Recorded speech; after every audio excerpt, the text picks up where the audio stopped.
ကျွန်တော်တို့အများစုအတွက်လူသားချင်းထိတွေ့မှုဆိုတာအသက်ရှူရတယ်လို့တဘာဝအရာပဲဆိုပေမဲ့ Stiller Grant အတွက်တော့အဲ့ဒါဟာသူမလုံးဝမတက်နိုင်တဲ့ဇင်ကန်ပစ္စည်းတစ်ခုလို့ပြောရမှာပါပဲ Stiller ဟာအသက်18နှစ်တက်ကြွလန်းဆန်းပြီးအရန်ကိုစနစ်ကျသူပါသူမရဲ့ဘဝဆေးတောက်ချိန်တွေရင်ဘတ်ကူးထုံးတွေနဲ့ to-do list တွေကြားထဲမှာပဲနစ်မွန်းနေပါတယ်အကြောင်းကတော့ Stiller မှာ cystic fibrosis CF လို့ခေါ်တဲ့မျိုးရိုးဗီဇယောဂါရှိနေပြီးအဲ့ဒီယောဂါကအဆုတ်ထဲမှာချွဲတွေပိတ်ဆို့စေကအသက်ရှူရခက်ခဲစေပါတယ်တော်ရင်ဆိုင်နေရင်းနဲ့ပဲ YouTube မှာ channel တစ်ခုထောင်ပြီးသူမရဲ့နေ့စဉ်ဘဝရဲ့ယောဂအကြောင်းကိုရေးရေးဝုန်းဝုန်းပြုံးပြရင်မျှဝေနေပါတယ်။သူမရဲ့အမြဲတမ်းအိမ်လိုဖြစ်လာတဲ့ဆေးရုံခန်းတွေကိုလည်းမှတ်တမ်းတင်ထားပြီးနေ့စဉ်အဖို့ပြုနေရတာကတော့သူမလိုမျိုး CF ယောဂခံစားနေရသူငယ်တငယ်ချင်းဖိုးနဲ့တူနာပြုဆရာမကြီးဘာဘရာတို့ပါပဲ။ CF ယောဂရှိသူတိုင်းဟာတူဦးနဲ့တူဦးထိလို့မရပဲအနည်းဆုံး6ပေကွာရတာကြောင့် Stiller နဲ့ဖိုးတို့ဟာလည်းနီးနီးကပ်ကပ်နေလို့မရပါဘူး။ဒါပေမဲ့ Stiller ရဲ့စနစ်ကျလာတဲ့ကဘာလေးဟာ William Newman ဆိုတဲ့ကောင်လေးတယောက်ကြောင့်ဗျမ်းပတာဖြစ်သွားတော့မှာပါ။ William က Stiller နဲ့လုံးဝဆန့်ကျင်ဘက်ပါပဲ။သူကတန်တရာများပြီးစီကန်းတွေမကြိုက်တဲ့ပကြီးတမားလေးတယောက်ပါ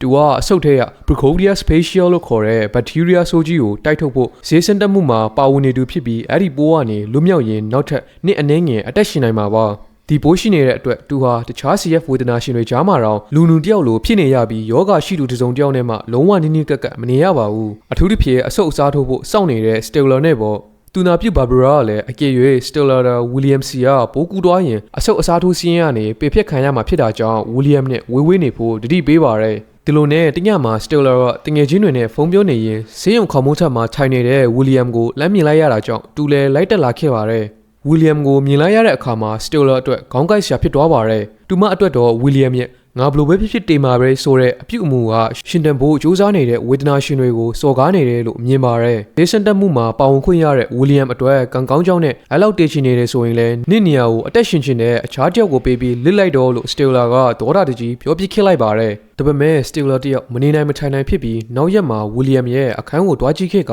ဒီတစ်ခါမြင်လိုက်ရတဲ့မြင်ကွေးကြောင့် Stiller လည်းစာဖို့ရထားကြီးခေါင်းတက်ချိတ်ခံရတယ်လို့ခံစားလိုက်ရပါရဲWilliam ကဆေးငွေ့ရှူဆက်ကိုလိလူရှူထားပြီးအခန်းထဲမှာလည်းဆေးတွန်းလေးတွေတောက်ဆေးတွေဘာမှရှိမနေပါဘူး။ဒါအပြင်ကုတမှုတွေကိုအလေးမထားပဲဆေးအချိန်စရာမှလည်းရှောက်ချစ်ထားပါသေးရဲ့။ Stiller တယောက်ယူချင်စိတ်ပါပေါက်သွားပြီးဘာမှဆက်မပြောနိုင်တော့ပဲအခန်းရှိကနေလှည့်ထွက်လာလိုက်တာကြောင့် William ကနောက်ကလိုက်လာခဲ့ပါရဲ။ William က Stiller လို့သူနဲ့မဆိုင်တဲ့ဟာကိုအဲ့လောက်စိတ်ဝင်စားနေလဲနားမလည်နိုင်ဖြစ်နေပြီးသူဘာမှဝေဖန်မှာမဟုတ်လို့အကြောင်းပြချက်ပြောပြဖို့မေးပါရဲ Stiller ကသူ့မှာအရာရာစနစ်တကျဖြစ်နေမှစိတ်အေးနိုင်တဲ့ control issue ရှိနေကြောင်းနဲ့ William ကဆေးကူတောက်မှုတွေကိုပုံမှန်လုပ်မနေဘူးဆိုတာသိနေတာကြောင့်စိတ်ထဲမှာထိုင်မြထားမြဖြစ်နေကြောင်းရှင်းပြပါရဲဒါကြောင့် William ကစိတ်ဝင်စားတော့ပြီးသဘောတူညီချက်တစ်ခုလုပ်လိုက်ပါရဲအဲ့ဒါကတော့ Stiller ကအပြန်အလှန်အနေနဲ့ပုံဆွဲခံရမှာပါStiller လည်းမတက်နိုင်ပဲသဘောတူလိုက်ရပြီးဈေးကူတောက်မှုတွေကိုစနစ်တကျလှုပ်ဆောင်ရမယ်ဆိုတော့ဂတိတောင်းလိုက်ပါရဲအခန်းထဲကိုဈေးတွန်းလဲထည့်ထားပြီးဈေးအချိန်စရာကိုလည်း Stiller ရဲ့သဘောအတိုင်းလုပ်ရမယ်လို့ဆိုပါရဲအဲ့နောက်မှာ William ကသူ့အခန်းသူပြန်လာခဲ့ရင်တစ်ဖက်အခန်းမှာရှိနေတဲ့ဖိုးနဲ့စကားပြောဖြစ်သွားကတူတူနှစ်ယောက်လည်းစတင်ခင်မင်လာခဲ့ပါရဲWilliam ကသူ့ရဲ့ယောဂအရန်ဆိုးကြောင်းနဲ့သူ့အတွက်အဆုတ်အစားထိုးတာမျိုးလဲလုပ်လို့မရဘူးလို့ဖိုးကိုရှင်းပြပါရဲအခုဆေးစက်တက်မှုတာမအောင်မြင်ဘူးဆိုရင် William အတွက်အချိန်ကတိတ်မကြံတော့ပါဘူးဒီလိုနဲ့မကြခင်မှာပဲ William ရဲ့အခန်းထဲကိုဆေးတွန်းလဲစရောက်လာပြီးအဲ့ကနေစက Stiller နဲ့အတူကို့အခန်းကိုစီကနေဗီဒီယိုခေါ်နဲ့ဆေးတောက်တာဈေးငွေ့ရှူတာတွေနဲ့ကုထုံးတွေလေ့ကျင့်ခန်းတွေကိုအတူတူလုပ်ခဲ့ကြပါရဲဒါပေမဲ့ Stiller ကပုံဆွဲခံဖို့ပတ်ရှောင်နေတာကြောင့်ရတဲ့အချိန်မှာမနှဲခေါ်ရပြီး William ကပုံတူထိုင်ချရပါရဲ။အနောက်မှာတော့ဆွဲထားတဲ့ကတ်သွန်းပုံလေးကို Stiller ရဲ့အခန်းတကားအောက်ကနေတဆင့်ပို့ပေးလိုက်ပါရဲ။ပုံဝမြင်ပြီး Stiller ကသဘောကျလို့ရီမိုးနေခဲ့တာပေါ့။ William ကိုဖုန်းလမ်းခေါ်လိုက်ပြီး William ကလည်းကတ်သွန်းပုံတွေကပုတ်ပပနဲ့ရီရတယ်ဆိုပေမဲ့စကလုံးတွေထက်ပိုပြီးအစွမ်းထက်တဲ့စကလုံးတွေကိုဖော်ပြနိုင်တယ်လို့ပြောပြပါရဲ။ Stiller ရဲ့အနောက်ဘက်မှာချိတ်ထားတဲ့အဆုပ်ပုံစံကတ်သွန်းပုံလေးအကြောင်းလဲမင်းလိုက်ပြီးအဲ့ဒါကတူမရဲ့အမ Abby ဆွဲထားတာဖြစ်ကြောင်းပြန်ဖြေပါရဲ။ဒါပေမဲ့ Abby ဆွဲထားတာလေးတွေထပ်ပြဖို့မေးတဲ့အခါမှာတော့စိတ်မတက်မတာဖြစ်သွားတဲ့ပုံစံနဲ့ဖုန်းချသွားခဲ့ပါရဲ။ဘဟေနီဖြစ်သွားတဲ့ William ကသူ့တငယ်ချင်းတွေနဲ့အတူ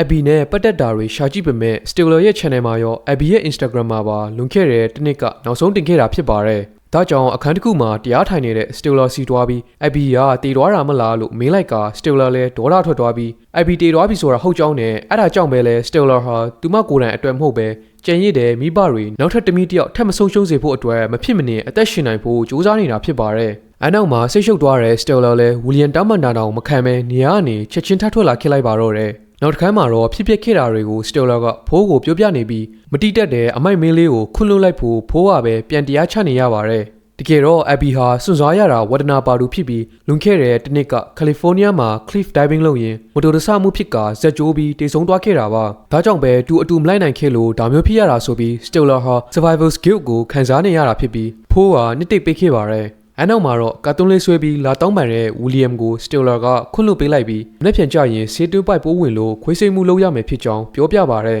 ်ခွေးစိတ်မှုအတွက်ကြောက်လွန်းလို့ Stiller တယောက်ညဘက်မှာကောင်းကောင်းအိပ်မပျော်ခဲ့ပါဘူး Abby ဟာ Stiller နဲ့အတူခွေးစိတ်မှုတိုင်းမှာရှိပေးပါမယ်လို့ကတိပေးထားခဲ့တာဖြစ်ပြီးအခုဟာ Abby မရှိတဲ့ပထမဆုံးခွေးစိတ်မှုဖြစ်ပါတယ်ဒီလိုနဲ့နောက်တနေ့မနက်မှာတော့ခွေးစိတ်ခန်းထဲမှာတယောက်တည်းရှိနေတဲ့ Stiller စီကိုအကာအကွယ်အပြည့်နဲ့ William ရောက်လာပြီး Abby ဆိုပြနေကြတချင်းလေးဆိုပြကနှစ်တိတ်ပေးခဲ့ပါတယ် Stiller တို့ William တို့လိုယောဂဖြစ်နေသူတွေလိုက်နာရမယ်စီကန်းကရှင်းရှင်းလေးပါတယောက်နဲ့တယောက်6ပေအကွာမှာအမြင်နေရပါတယ်ဒီစီကန်းကိုတင်းတင်းကြပ်ကြပ်ကင်တွယ်သူကတော့တူနာပြုဆီယမ်မကြီးဘာဘရာပါပဲအခုလဲဝစ်စုံကြီးတကားကားနဲ့ဝီလီယမ်ကိုလမ်းမြင်လိုက်တာကြောင့်ဘာလဲဆိုတာတန်းတီးလိုက်ပြီးဝီလီယမ်လဲကောင်းကောင်းကြီးဆူငုတ်တာခံလိုက်ရပါတယ်ဘာဘရာရဲ့အခုလိုတင်းကျပ်မှုတွေကအတိတ်မှာဖြစ်ပျက်ခဲ့တဲ့အတွေ့အကြုံတွေကနေလာတာပါလွန်ခဲ့တဲ့နှစ်အနည်းငယ်တုန်းကဝီလီယမ်တို့လို CF ဝေဒနာရှင်တွေရောက်ချစ်ကြိုက်ပြီးထောက်ပေစီကံဖောက်ဖျက်ရာကနေတိတ်ဆုံးသွားခဲ့ရတာကိုမျက်မြင်တွေ့ခဲ့ရတာကြောင့်နောက်တစ်ကြိမ်ထပ်အဖြစ်မခံနိုင်တော့တာပါပဲအဲနောက်မှာတော့ခွေးစိတ်မှုပြီးကြတဲ့ Stiller နဲ့မတွေ့တော့သလိုဖုန်းဆက်ရင်လည်းမကင်တော့ပဲဝီလီယမ်ကရှောင်နေခဲ့ပါတယ်ဘာဘရာကိုဂူးမဆိုင်ဖို့နဲ့နှစ်ယောက်စကားလေးတော့ပြောရအောင်ပါဆိုပြီးအခန်းရှိကိုလာခေါ်ပေမဲ့လည်းဝီလီယမ်ကတော့တကားမဖွင့်ပေးခဲ့ပါဘူးဖိုးကလည်းယောဂကူးဆက်သွားရင်အတက်ပါပေးရမှာဖြစ်တာကြောင့်အခုလိုနှစ်ယောက်မပတ်တက်တော့တာပိုအန်ဒီယကင်းကြောင်းဖြောင်းပြဖို့စ조사ပေမဲ့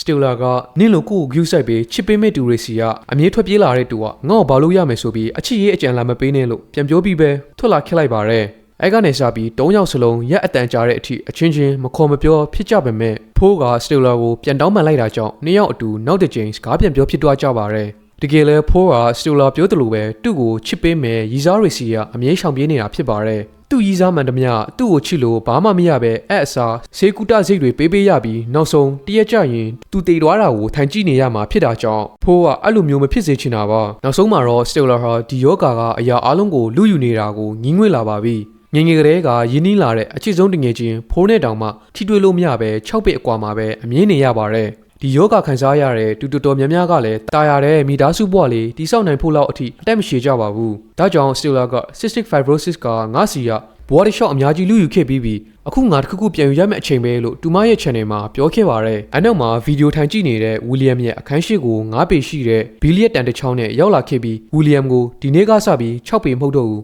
9ပေပဲကွာတော့မယ်တဘောတူလားလို့ပြောလိုက်ပါတယ်။ဒါကဘာမှမဟုတ်ဘူးဆိုပေမဲ့ဆေးရုံစင်ကြံလန်းတွေမှာဘီလီယက်တန်ရဲ့တစ်ဖက်တစ်ချက်စီကိုကင်ပြီးရှောက်သွားနေကြတဲ့တူတို့ညောက်အတွက်တော့ကဘာကြီးတစ်ခုလုံးကိုတိမ့်ပိတ်လိုက်ရတယ်လို့ပါပဲ။အတူတူဆေးရုံထဲကရေကူးကန်မှာထိုင်ရင် William ရဲ့ထိခိုက်နာကျင်မှုတွေနဲ့Stiller ရဲ့လေးလံနဲ့ဝင်ထုတ်ဝင်ပိုးတွေကိုအပြန်အလှန်ပြောပြဖြစ်ကြပါရယ်။သူတို့ဟာနိုင်ပေါင်းများစွာအကြောက်တရားတွေနဲ့မိသားစုတွေအကြောင်းစကားပြောခဲ့ကြပါရယ်။ဒါပေမဲ့ Stiller အတွက်ပျော်ရွှင်မှုတွေကတိုက်ခံမှာမဟုတ်ပါဘူး။နောက်တစ်နေ့က William ရဲ့16နှစ်ပြည့်မွေးနေ့ဖြစ်ပါရယ်။ Stiller ဦးဆောင်ပြီးတငယ်ချင်းတွေနဲ့အတူဆေးရုံထဲမှာပဲလူဝက်မွေးနေ့ညစာစားပွဲလေးကိုစီစဉ်ပေးခဲ့ပါရယ်။အစားအသောက်တွေကိုတိုင်ခံပြင်ဆင်ပေးနေတဲ့ဖိုးမူကတော့အကာအကွယ်ဝတ်စုံအပြည့်နဲ့ဖိုးပါပဲ။ဖိုးကနောက်လာကြရင်သူ့ရဲ့ကောင်လေးနဲ့အတူမာရာကြီးကိုတွားတွေ့ရမှာဖြစ်ကြောင်းနဲ့မနေ့ပြန်ကြရင်သူနဲ့နေလေစာစားဖို့ကိုပါချိန်ထားကြောင်း Stiller ကိုပြောပြလိုက်ပြီး Stiller ကတော့ဖိုးအတွက်အများကြီးဝမ်းတာနေခဲ့ပါတယ်။အနောက်မှာတော့ William ရဲ့မွေးနေ့အတွက်သူတို့အားလုံးရီမောကြောင့်ဖိုးချက်တဲ့အစားအသောက်တွေကိုအတူစားကြရင်ပျော်ရွှင်နေကြပြီးသူတို့ကိုသူတို့လူနာတွေဆိုတာခဏတာမေးလျော့နေခဲ့ကြပါတယ်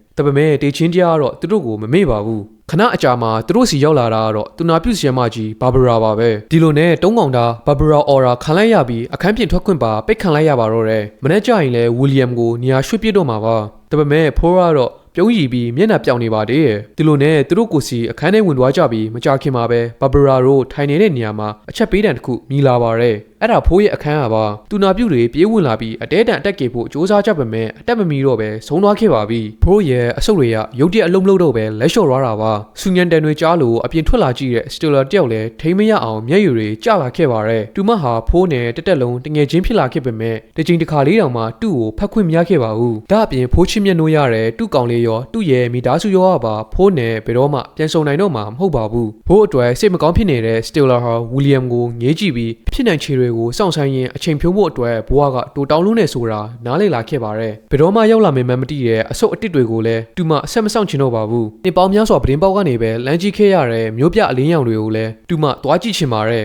ဒါကြောင့် Stiller ဟာ William ကိုအတူရောက်အောင်ခေါ်ပြီးနင်းတွေကြားထဲမှာ2မိုင်လောက်ဝေးတဲ့တရားတစ်စင်းစီကိုလမ်းလျှောက်သွားဖို့ဆုံးဖြတ်လိုက်ပါတော့တယ်အိတ်စိတ်နေတဲ့ညအလယ်မှာနှစ်ယောက်အတူလမ်းလျှောက်နေရင် Stiller ဟာတကယ့်ကိုတက်ကြွနေခဲ့ပါတယ်တူမဟာလက်အိတ်ဝစ်ထားရင်စိတ်ချရတယ်ဆိုတဲ့ဆင်ချင်းနဲ့ William ရဲ့လက်ကိုလမ်းကင်ထားပြီးစကားတပြောပြောနဲ့ရှောက်လာခဲ့ပါတယ်အဲ့နောက်မှာရေခင်းနေတဲ့ရေကန်တစ်ခုကိုတွေ့ပြီးရေခင်းပြင်ပေါ်မှာနှစ်ယောက်အတူရှော့တိုက်ဆော့ကစားလိုက်ကြပြီးဘယ်တော့မှမြတ်ခဲ့ဘူးတဲ့တာမန်ဘွားလေးတစ်ခုကိုပိုင်ဆိုင်ခွင့်ရခဲ့ကြပါတယ်အဲ့ဒီအချိန်မှာတိုက်ဆိုင်ပဲဆေးရုံမှာ Stiller အတွက်အဆုတ်အတေရောက်လာတာကြောင့်နိုင်ပိုင်းအတွင်းခွေးစိတ်ဖို့ပြင်ဆင်ရတော့မှာပါဒါပေမဲ့တရားပေါ်က Stiller ကတော့ဆေးရုံကလိုင်းခေါ်တဲ့ဖုန်းကိုလိလူရှုထားခဲ့ပါတယ်တူမဟာဆေးပိုက်တွေဆေးထိုးအပ်တွေစီပြန်မတွားချင်သေးပဲဒီအခိုက်တန့်လေးမှာပဲနေထိုင်ဖို့ရွေးချယ်လိုက်တာပါဒါပေမဲ့ William ရဲ့အမေက William ကိုစာပို့ပြီးပြောပြလိုက်တာကြောင့် Stiller ကိုဆေးရုံစီအမြန်ပြန်ပို့ဖို့လုပ်ပါတော့တယ်သူတို့ပြန်ဖို့အလုပ်မှာတော့အဆိုးရွားဆုံးဖြစ်ရတစ်ခုကြုံလိုက်ရပါတယ် Stiller ဟာရေကေးပြင်ပေါ်မှာပြုတ်ကျပြီးဟိုးရီအောက်ထဲကိုနင်းမြုပ်သွားခဲ့တာပါ William ကတူမကိုဆွဲတင်နိုင်ခဲ့ပေမဲ့သတိမရလာတော့ပဲအသက်ရှူရက်သွားခဲ့ပါပြီအဲ့ဒီအချိန်မှာ William အတွက်ခက်ခဲတဲ့ရွေးချယ်မှုတစ်ခုကိုလုပ်ရတော့မှာပါ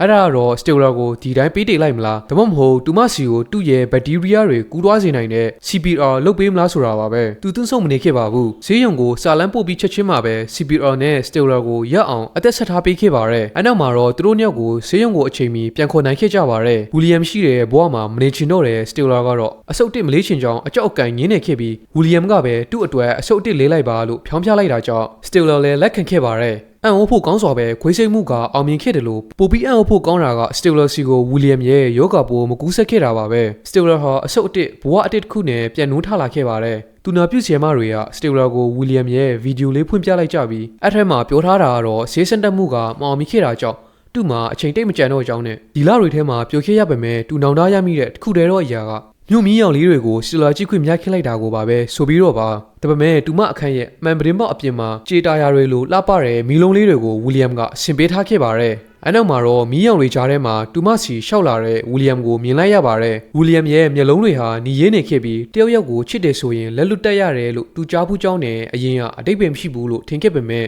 အခုတော့ Stiller ကိုတိတ်ချစ်တာကြောင့်သူထွက်သွားတော့မှာလို့ပြောပြခဲ့ပါတယ်သူ့ရဲ့နောက်ဆုံးအချိန်ထိအတူရှိနေချင်သေးပေမဲ့ Stiller စီကိုယောဂဘိုးပြန်ကူးဆက်မှာစိုးရင်ရတာကြောင့်သူနေလို့မဖြစ်တဲ့အပြင် Abby နဲ့ဖိုးကိုဆုံးရှုံးခဲ့ရတဲ့ Stiller ရဲ့ဘဝမှာသူ့ရဲ့တိတ်ဆုံးမှုကို Stiller ကိုမမြင်စေချင်တော့ပါဘူးအဲ့နောက်မှာ William ကမင်းမျက်လုံးလေးခဏမိတ်ထားပေးပါလားမင်းငါ့ကိုကြည့်နေရင်ငါလက်ထွက်သွားနိုင်မှာမဟုတ်လို့ပါလို့သူကတုံရီနေတဲ့အတန်နဲ့ပြောခဲ့ပါတယ် Stiller တရားကိုဂရင်ပေါ်မှာပဲရှက်ကြီးတငင်ငိုကြွေးရင်မျက်လုံးမိတ်လိုက်ပါတယ်သမုတ်တရာတစ်ခုစာလောက်ဝဲကွာနေတယ်လို့ခန်းစားခဲ့ရတဲ့ငါးပေအကွာဝဲကိုအခုချိန်ပြန်ခန်းစားနေရပါတယ်Stiller မျက်လုံးပြန်ဖွင့်လိုက်တဲ့အခါမှာတော့ William ကနေရာမှာမရှိတော့ပါဘူး။အဲ့နောက်မှာငိုကြွေးနေတဲ့ Stiller ရဲ့လက်ထဲကိုတူမရဲ့အမေကပုံဆွဲစာအုပ်လေးတစ်အုပ်ထည့်ပေးလိုက်ပြီးအဲ့ထဲမှာတော့သူတို့ညော့အတူရှိခဲ့တဲ့အခိုက်အတန့်တိုင်းက Stiller ရဲ့ပုံရိပ်တွေကို William ဆွဲထားတဲ့ပုံတူပကြီးတွေနဲ့အပြည့်ပါပဲ။ဇလန်းအဆုံးမှာတော့ကင်မရာတစ်ခုထောင်ရင်းစကားပြောနေတဲ့ Stiller ကိုမြင်ရပါတယ်။တူမဟာအဆုတ်အတစ်နဲ့အတက်ဝဝရှူနိုင်နေပါပြီ။ဒါပေမဲ့တူမရဲ့အခုပြောမဲ့စကားထိတွေ့မှုကိုတာမန်လိုသဘောထားနေတဲ့တူတွေအတွက်ပါ